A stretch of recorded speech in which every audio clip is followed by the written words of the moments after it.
क्या राहुल गांधी प्रियंका का चुनावी इस्तेमाल करते हैं? क्या राहुल गांधी और प्रियंका के बीच सब कुछ ठीक नहीं चल रहा?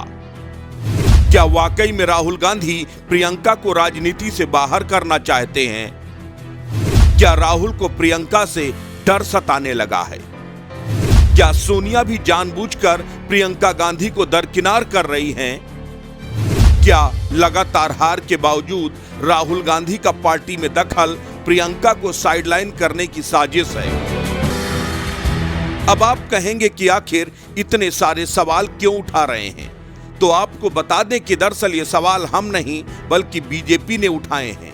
फिर सवाल बीजेपी कांग्रेस से पूछ रही है।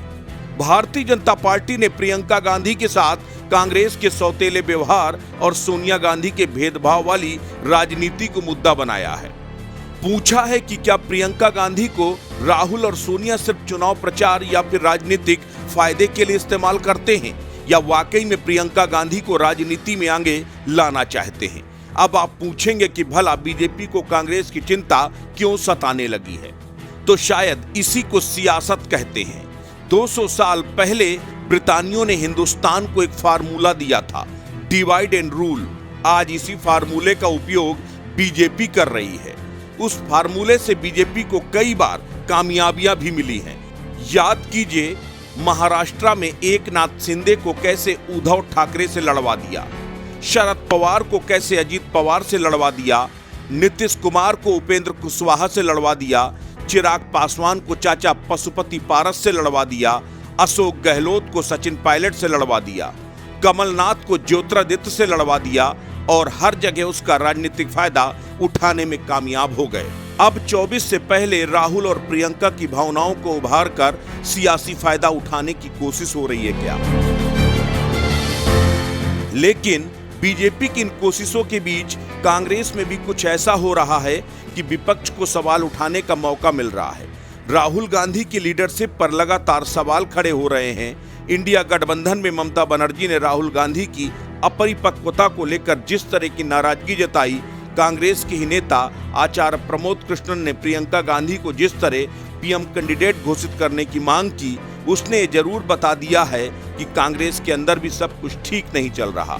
इसका सबसे बड़ा उदाहरण विपक्षी महागठबंधन इंडिया की 3 बैठकों में प्रियंका गांधी की गैर मौजूदगी भी है। इंडिया की गठबंधन की बैठकों से प्रियंका गांधी के बाहर होने, गायब रहने की खबर कुछ सवाल तो जरूर खड़ा करती है कि क्या इतनी बड़ी बैठक में जहां छुटभैया कांग्रेसी भी शामिल हो गए थे, क्या वहां प्रियंका गांधी की मौजूदगी नहीं होनी चाहिए थी?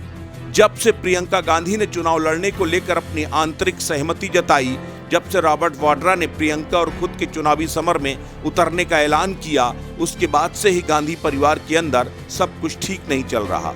यही वजह है कि अब बीजेपी को सवाल उठाने का मौका मिल रहा है। इसमें कोई शक नहीं है कि प्रियंका गांधी की लगातार सक्रियता का फायदा कांग्रेस को मिला है। हिमाचल और कर्नाटक में प्रियंका गांधी ने 28 जनसभाएं की, इसका फायदा मिला और दोनों राज्यों में कांग्रेस की सरकार बनी। लेकिन क्रेडिट राहुल गांधी के हाथ गया। प्रियंका गांधी के चुनावी आगाज की तारीख मुकर्रर हो रही है, जगह मुकर्रर हो रही है, लेकिन अभी तक राहुल या सोनिया की तरफ से प्रियंका के चुनावी श्री गणेश का कोई भी ऐलान नहीं हुआ। ऐलान तो दूर, इसको लेकर सार्वजनिक मंच से कोई बात भी नहीं की गई। जाहिर तौर पर कहीं न कहीं कुछ तल्खियां जरूर हैं।